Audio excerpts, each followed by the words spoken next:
Welcome to HardReset.Info channel, dear viewers. In front of me Hammer Blade 3 device, and now I'm gonna show you how to open the safe mode on this device.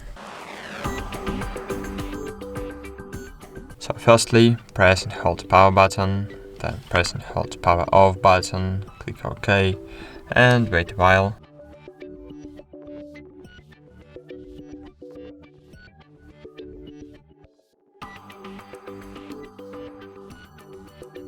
Okay, that's it. As you can see, I have entered in the safe mode on Hammer device, and if you want to exit this mode, so just press hold power button and just click restart without holding the restart button, but just click restart.